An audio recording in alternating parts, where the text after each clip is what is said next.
الحمد للہ رب العالمین والعاقبۃ للمتقین الصلاۃ والسلام علی سید الانبیاء والمرسلین وعلى آلہ الطیبین الطاہرین اما بعد فاعوذ باللہ من الشیطان الرجیم بسم اللہ الرحمن الرحیم ان الذین آمنوا وعملوا الصالحات اولئک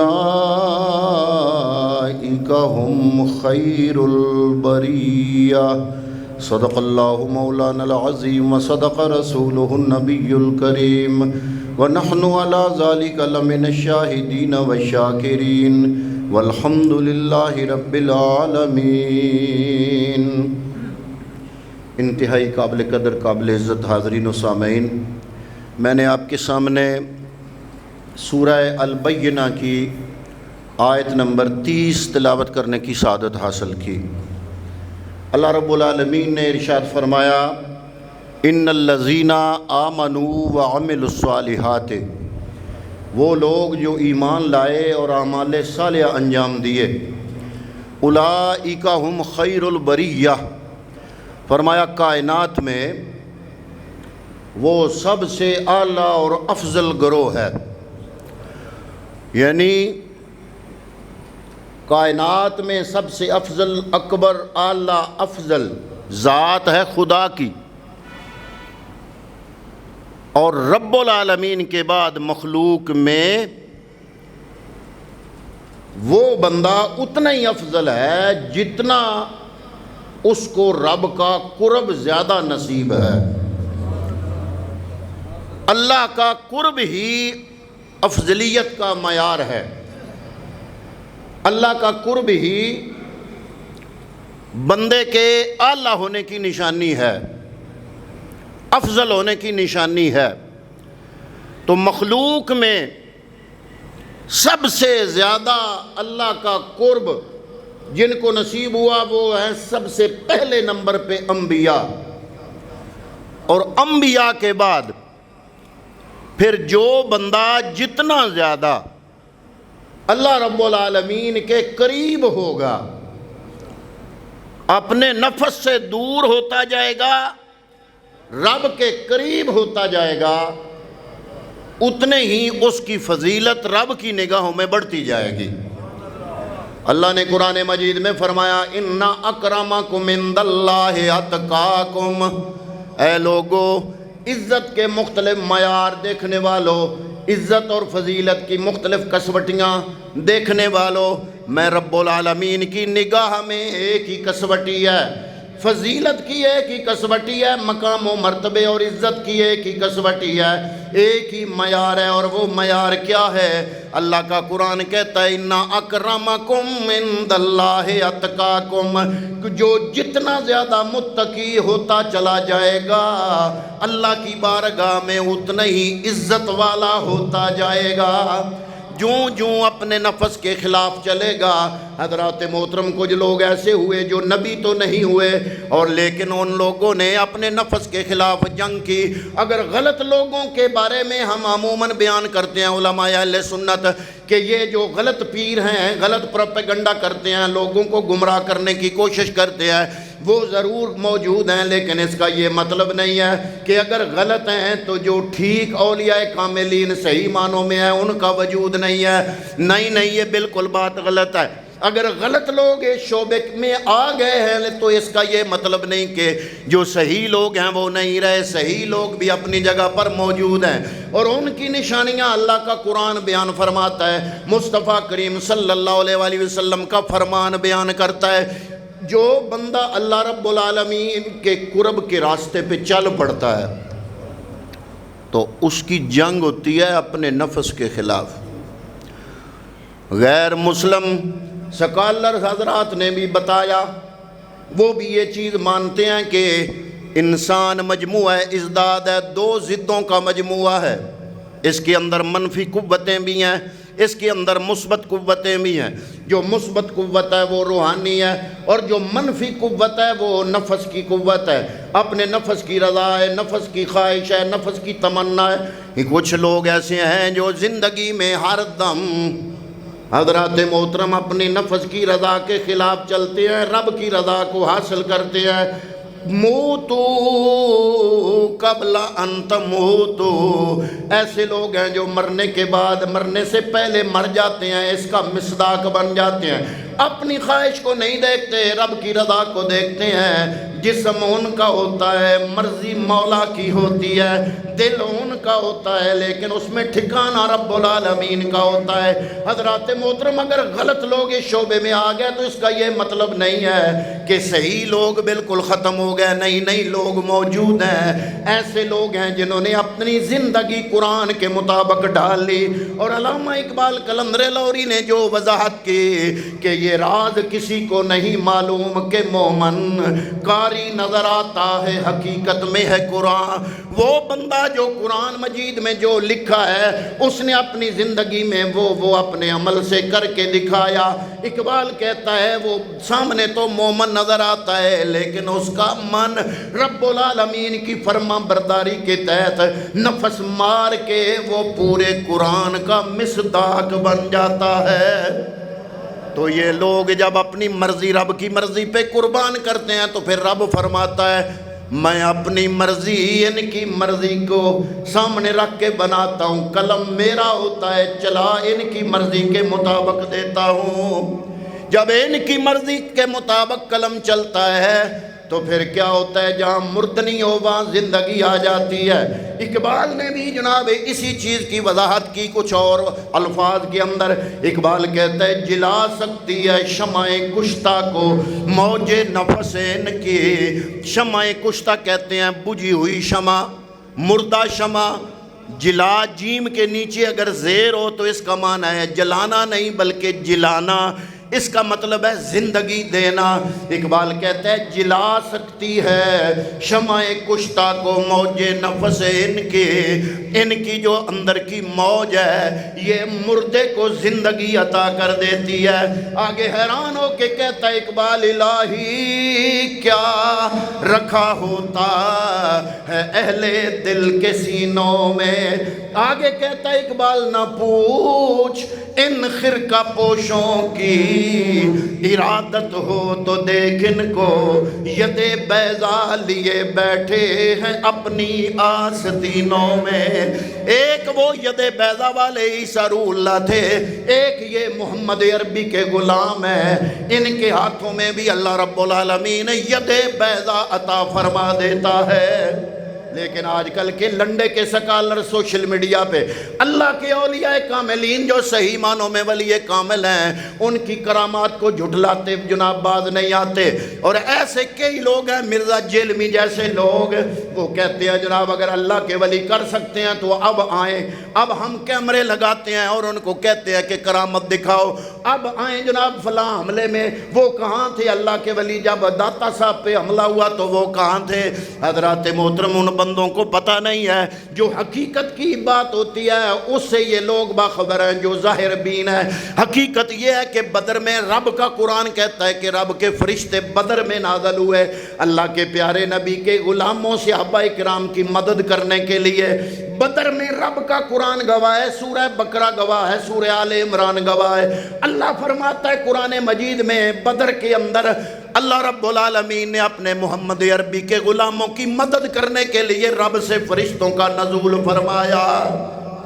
لیکن ایک جنگ میں اگر آسمان سے فرشتے نازل ہو رہے ہیں تو 1 سال بعد ہی غزوہ احد ہوا، وہاں پہ کوئی فرشتہ نہیں آیا۔ مسلمانوں کا بڑا جانی نقصان ہوا، کافروں کو ایک حوالے سے بڑی فتح بھی ہو گئی، تو کیا ہم یہ کہیں گے کہ اللہ کا نبی بھی کچھ نہیں کر سکتا؟ استغفر اللہ۔ یہ لوگ جو کہتے ہیں جناب، عام لوگوں کے ذہنوں کو گمراہ کرتے ہیں کہ جناب فلاں جنگ میں یہ آپ کے ولی اللہ کہاں تھے، فلاں جنگ میں کہاں تھے، وہ انہوں نے اب بم پکڑ کیوں نہیں لیے؟ حضرات محترم، اللہ رب العالمین انبیاء کو بھی معجزے دیتا ہے، لیکن اظہار کرنے کی اجازت اس وقت ہوتی ہے جب رب اجازت عطا فرمائے۔ اولیاء کاملین کو بھی رب العالمین کرامتیں عطا فرماتا ہے۔ ان کی کرامت کا یہ انداز ہوتا ہے کہ جب یہ ہاتھ اٹھاتے ہیں دعا کے لیے، چاہے وہ معاملہ دنیاوی حوالے سے لا ینحلی کیوں نہ ہو، مشکل اور ناممکن ہی کیوں نہ ہو، لیکن ان کی دعا سے میرا رب وہ معاملہ ان کی دعا کو قبول کرتے ہوئے درست فرما دیتا ہے۔ یہ جو کرامت ہوتی ہے یہ اس انداز سے ہوتی ہے، ایسے نہیں ہوتی کہ جناب ہاتھوں میں وہ بینر اٹھایا کرامت کا اور بندہ جناب شعبدہ بازی دکھانا شروع کر دی، یہ بات نہیں۔ ایسے تو انبیاء نے بھی اپنے معجزے نہیں دکھائے، معجزے انبیاء دکھاتے تھے اس وقت دکھاتے تھے جب رب کا اذن ہوتا تھا۔ اور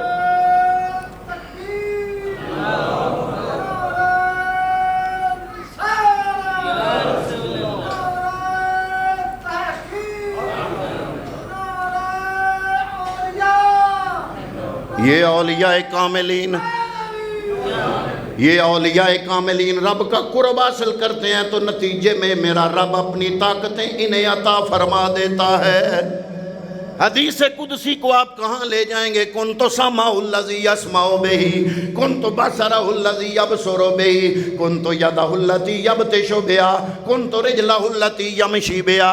اللہ فرماتا ہے آنکھیں ان کی ہوتی ہیں قوت دیکھنے کی، میں بن جاتا ہوں، کان ان کے ہوتے ہیں سماعت کی قوت، میں بن جاتا ہوں۔ حضرات محترم اولیاء کاملین کی کرامات حق ہیں، لیکن یہ ہر وقت ہر جگہ مستقل بذات نہیں ہوتی۔ مستقل بذات، متصرف بذات طاقت صرف رب العالمین کی ہے۔ جب رب العالمین ان کو اذن عطا فرماتا ہے اس وقت یہ اپنی کرامت کا اظہار فرما دیتے ہیں۔ لیکن کیا ہوتا ہے، یہ اللہ رب العالمین کی بارگاہ میں مقبول ہوتے ہیں۔ وہ جس طرح اقبال کہتا ہے کہ جلا سکتی ہے شمع کشتہ کو موج نفس ان کی، ان کا ایک پھونک، ہمارا پھونک جو ہے وہ جلتی شمع کو بجھا دیتا ہے، جلا سکتی ہے شمع کشتہ کو موج نفس ان کی، ان کا پھونک بجھی ہوئی شمع کو پھر روشن کر دیتا ہے۔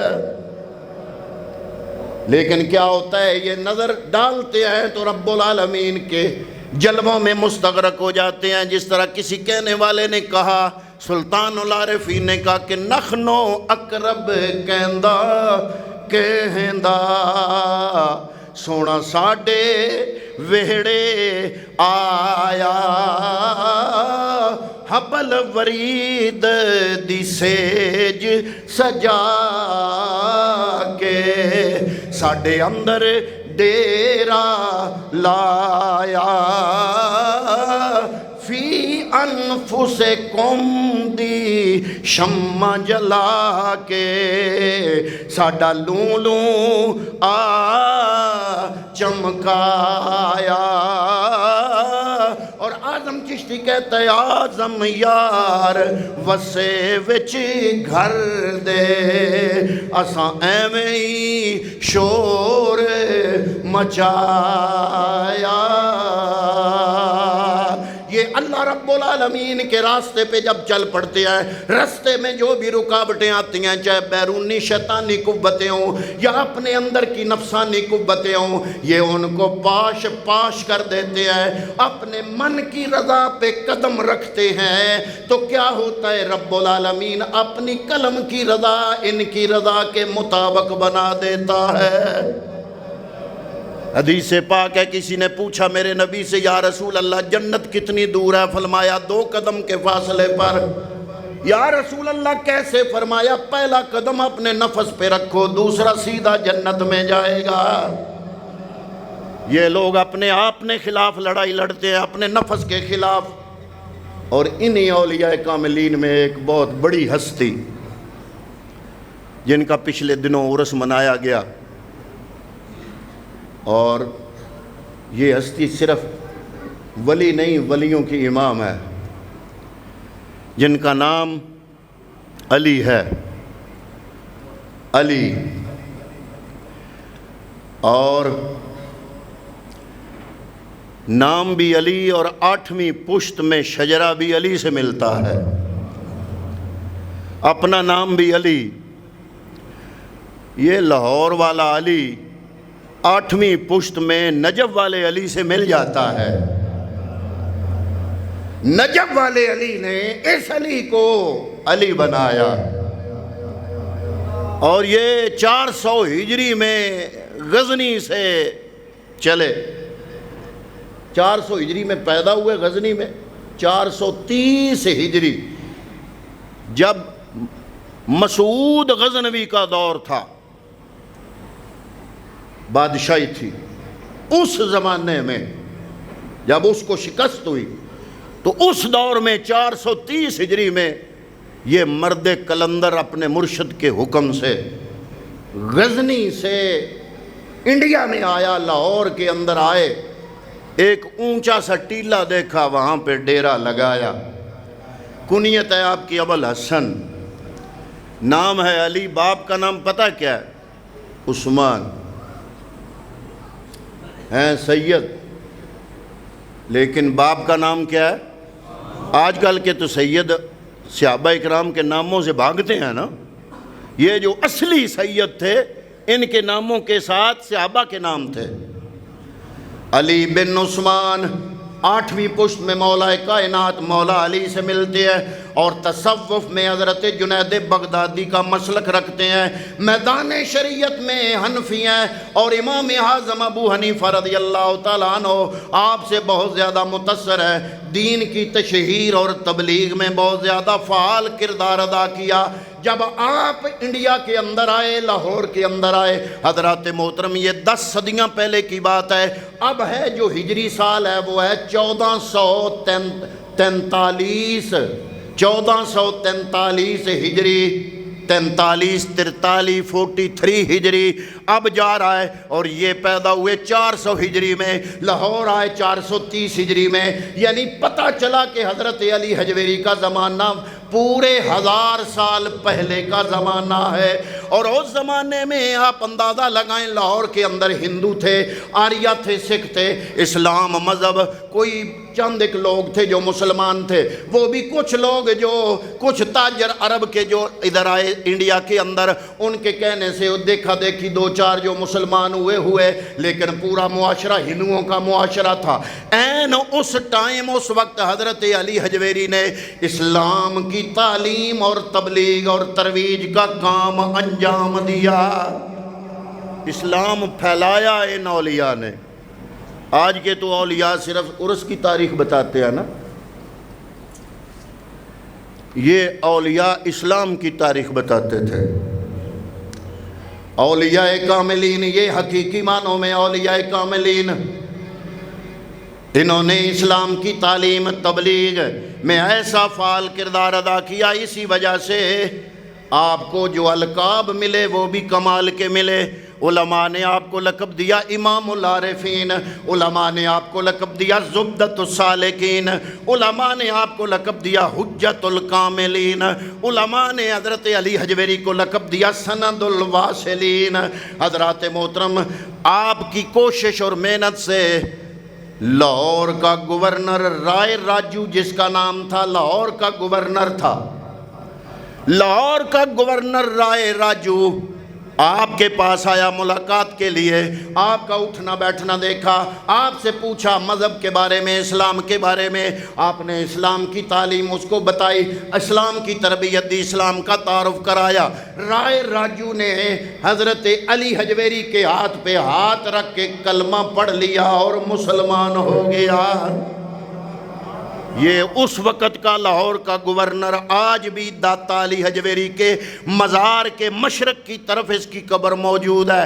جب آپ داتا علی حجویری مزار پہ جاتے ہیں، وہاں باہر آپ کے روزے کے باہر چند قبریں آپ کو نظر آتی ہیں مشرق کی طرف، ان میں سے ایک قبر کی تختی پہ لکھا ہوگا، نام ہوگا شیخ ہندی۔ یہ شیخ ہندی آج جس کی قبر پہ لکھا ہوا ہے یہ شیخ ہندی اس زمانے کا لاہور کا گورنر رائے راجو تھا، لیکن حضرت علی حجویری نے اپنا رنگ چڑھا دیا، اپنا رنگ چڑھا کے رائے راجو کو مسلمان کر کے شیخ ہندی بنا دیا۔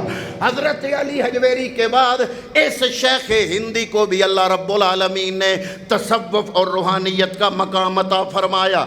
اور حضرت علی حجویری کا جو سب سے کمال کا کام ہے جو آج بھی زندہ ہے کرامات کے علاوہ، یہ بھی ایک کرامت ہی میں سمجھتا ہوں، وہ ہے کشف المحجوب، جس کو لنڈے کے کچھ سکالر حضرات نے بڑی تنقید کا نشانہ بنایا، جس میں مرزا جہلمی کا نام بڑا موجود ہے۔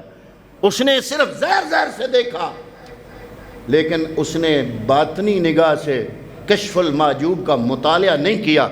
کشف المحجوب انسانی رویوں کو سماجی اور معاشرتی سطح پر متوازن بنانے کے لیے آپ نے لکھی۔ اس کے عنوانات اگر آپ ملاحظہ فرمائیں تو کسی طبقے یا فرقے کو کافر نہیں کہا گیا، بلکہ انسانی رویوں کو قرآن کے متوازن بنایا گیا۔ پہلا باب جو ہے اس کا نام ہی باب العلم ہے۔ آپ نے لکھا علم دو ہے، ایک ہے علم الہی، ایک ہے علم خلق۔ علم الہی تک تو کوئی پہنچ ہی نہیں سکتا، وہ تو تمام موجودات اور معدومات کا عالم ہے، اور پیچھے رہ گیا علم خلق۔ تو علی حجویری فرماتے ہیں علم خلق کی بھی دو قسمیں ہیں، ایک ہے اصولی یعنی کلمہ شہادت پڑھنا، اور ایک ہے فروعی یعنی ظاہر میں معاملہ کرنا۔ آپ اس کی مزید وضاحت آگے فرماتے ہیں کشف المحجوب میں۔ آپ فرماتے ہیں ظاہر بغیر باطن کے منافقت ہے۔ صرف بندہ ظاہر میں نمازیں پڑھتا رہے، اندر نہ بدلے، روزے رکھتا رہے، اندر نہ بدلے، سوچ نہ بدلے، نیت نہ بدلے۔ حضرت علی حجویری کشف المحجوب میں علم کی شرح میں یہ پہلی بات نوٹ فرماتے ہیں ظاہر بغیر باطن کے منافقت ہے، اور باطن بغیر ظاہر کے۔ جس طرح آج کل کچھ لوگ کہتے ہیں، جب پوچھا جاتا ہے جناب نماز، تو کہتے ہیں نمازاں اندر دیاں جناب، داڑھی شریف جنہیں داڑھی بھی اندر دی۔ میں کہ سارے چنگے کام اندر دے تے سارے بیڑے کام لٹاں تے کڑے تے اے سارے بیڑے کام باہر دے۔ تو یہ جو لوگ ہیں جو صرف اپنا باطن کرتے ہیں، ظاہر کو شریعت کے مطابق نہیں بناتے، ان کو جواب دیا۔ ایک ہی جملے میں دو حقیقتوں کو بیان فرمایا علی حجویری نے کشف المحجوب کی ایک سطر آپ دوسری کتاب کا اندازہ لگائیں کتنے گوہر ہوں گے۔ جو پہلی سطر ہے وہی یہ ہے کہ جناب آپ فرماتے ہیں ظاہر بغیر باطن منافقت ہے، ظاہر بغیر باطن کے منافقت ہے۔ باطن بندہ باطن ہی کرتا رہے، اندر دا باطن بغیر ظاہر زندقہ ہے، بندہ زندیق بن جاتا ہے۔ اب آگے مزید اس کی وضاحت کرتے ہیں، کہتے ہیں کہ علم باطن حقیقت ہے اور علم ظاہر شریعت ہے۔ اگر آپ کا باطن مسلمان ہے تو اس کا یہ مطلب نہیں کہ اپنے ظاہر کو مسلمان نہ کرو۔ سر کے بالوں سے لے کر پاؤں کے تلووں تک یہ جو تیرا وجود ہے، یہ جو تیرا جسم ہے، اس نے کیسے اٹھنا ہے، کیسے بیٹھنا ہے، کیسے لیٹنا ہے، اس نے کیسے تعلق قائم کرنا ہے، کیسے اس نے زندگی گزارنی ہے، کیسے جناب اس نے کھانا ہے، کیسے پینا ہے، یہ سارے کام شریعت سے تعلق رکھتے ہیں۔ حضرت علی حجویری فرماتے ہیں علم باطن حقیقت ہے، باطن کا علم حقیقت ہے، اور علم ظاہر کیا ہے؟ یہ شریعت ہے۔ اپنے باطن کو حقیقت کے علم سے مزین کر لو اور اپنے ظاہر کو شریعت کے علم سے مزین کر لو۔ آگے آپ نے کشف المحجوب کے اندر تصوف کی بنیاد 8 چیزوں کو قرار دیا۔ میں آپ کو لب لباب بتا رہا ہوں کشف المحجوب کا، کئی لنڈے کے سکالرز کو کشف المحجوب سمجھ نہیں آئی۔ تصوف کی بنیاد 8 خصلتوں پر علی حجویری لکھتے ہیں کشف المحجوب میں، فرماتے ہیں یہ 8 خصلتیں آ جائیں تو 8 پیغمبروں کی پیروی ہو جاتی ہے. 8 خصلتیں آ جائیں تو 8 پیغمبروں کی پیروی ہو جاتی ہے. اے علی حجویری کیسے فرمایا؟ اگر سخاوت پہلی تصوف کی شرط کیا ہے؟ سخاوت. آج کل کا تو پیر گدی نشین کہتا بھئی آوے ہی آوے جاوے کچھ نہ. پہلا حضرت علی حجویری کشف المحجوب میں 8 خصلتیں جو بیان فرماتے ہیں. پہلی خصلت کیا ہے؟ سخاوت. فرماتے ہیں جب سخاوت پیدا ہو جائے گی یہ حضرت ابراہیم علیہ السلام کی پیروی ہوگی، رضا اسماعیل علیہ السلام کی پیروی ہوگی، صبر بھی آنا چاہیے، یہ حضرت ایوب علیہ السلام کی پیروی ہوگی. آپ فرماتے ہیں اشارات کو بھی سمجھنا چاہیے، یہ حضرت زکریا علیہ السلام کی پیروی ہوگی. غربت بھی آنی چاہیے، صرف امیری نہیں، دوسرے دن بھی آنے چاہیے. یہ اگر آ جائے تو حضرت یحییٰ علیہ السلام کی پیروی ہوگی. سیاست بھی بندے کو ہلکی پھلکی آنی چاہیے، اس بندے کو مکمل یہ نہیں جانور بیٹھ جائے ہاتھ میں تسبیح لے کے پتہ ہی کچھ نہ ہو. فرماتے ہیں سیاست بھی آنی چاہیے، اور اس سے حضرت عیسیٰ روح اللہ کی پیروی ہوگی. اور لباس بھی ٹھیک ہونا چاہیے، اس سے حضرت موسیٰ علیہ السلام کی پیروی ہوگی. اور ان 7 چیزوں کے ساتھ ساتھ 8ویں چیز ضروری ہے. فرماتے ہیں فقر بھی آنا چاہیے، اور یہ فقر آنے سے حضرت محمد مصطفیٰ صلی اللہ علیہ وسلم کی پیروی ہوگی. آپ فرماتے ہیں حقیقت اس کشف المحجوب میں. اس کے بعد لکھتے ہیں حقیقت نفس، کہ نفس کی حقیقت کیا ہے. اس کے بعد لکھتے ہیں ولایت کے اسرار و رموز کیا ہیں. پھر لکھتے ہیں صبر و رضا کیا چیز ہے. پھر لکھتے ہیں مدہوشی اور ہوش کیا ہے. پھر جناب لکھتے ہیں معرفت الہی کیا ہے. پھر لکھتے ہیں فنا و بقا کا راز کیا ہے. پھر آگے الگ باب بناتے ہیں آداب محبت کیا ہے. پھر آگے ایک باب لکھتے ہیں جس میں عنوان بناتے ہیں جود و سخا کیا ہے. پھر آگے ایک عنوان بناتے ہیں ازدواجی زندگی کیا ہے. پھر آگے عنوان بناتے ہیں حقیقت کی تلاش رکھنے والوں کے لیے کون سی چیز مشعل راہ ہے. یہ ساری چیزیں بیان فرماتے ہیں. حضرات محترم جب کچھ دن آپ نے لاہور کے اندر اپنی تبلیغ مکمل فرمائی، کچھ لوگ مسلمان ہو گئے تو آپ نے ترغیب دی لوگوں کو یہاں مسجد بنانی چاہیے. لوگ آ گئے، انہوں نے کہا جی مسجد بناتے ہیں. حضرت علی حجویری نے مسجد بنوائی، وہی مسجد جو آج وسیع ہو گئی ہے، جس میں آپ جاتے ہیں داتا صاحب اور نماز پڑھتے ہیں. یہ علی حجویری نے شروع میں چھوٹی سی مسجد بنوائی، لیکن جب محراب بنایا تو تھوڑا سا اس محراب کا جھکاؤ جنوب کی طرف، دکن کی طرف. محراب کا جھکاؤ دکن کی طرف ذرا عام مسجدوں سے زیادہ تھا. لاہور کے علماء آ گئے، انہوں نے کہا اے علی حجویری آپ نے مسجد تو بنائی، بہت اچھا کیا، لیکن عام مسجدوں سے اس کا جو محراب ہے اس کا رخ دکن کی طرف، جنوب کی طرف زیادہ ہے. آپ نے فرمایا میں نے تو اپنے حساب سے ٹھیک بنائی ہے، چلو دیکھ لیں گے. حضرات محترم جب آپ تک مسلسل یہ باتیں پہنچی، آپ نے سارے علماء کی اپنے پاس دعوت پکائی، سارے علماء کو دعوت پہ بلایا. جب سارے علماء آ گئے، نماز کا وقت تھا، حضرت علی حجویری نے اذان دلوائی اور خود امامت فرمائی. علماء کو پیچھے کھڑا کیا، باقی سارے مسلمان پیچھے کھڑے ہوئے. جب نماز مکمل ہوگی رب کی بارگاہ میں عرض کی مالکہ ان کو بتا دے میری محراب کا رخ ٹھیک ہے یا غلط ہے. جب اللہ کا کوئی نیک بندہ رب سے دعا کرتا ہے تو رب کا قرآن گواہ ہے، محمد عربی کا فرمان گواہ ہے. اللہ تعالیٰ اس کی دعا کو رد نہیں کرتا، رب قبول فرماتا ہے، اور اسی کا نام کرامت ہے، اسی کو کرامت کہا جاتا ہے. رب نے دعا قبول فرمائی تو کیا ہوا؟ جب لوگوں نے آنکھ اٹھا کے دیکھا سامنے سے پردے سارے ہٹ گئے، سامنے محراب کے بالکل عین سامنے خانہ کعبہ نظر آ گیا.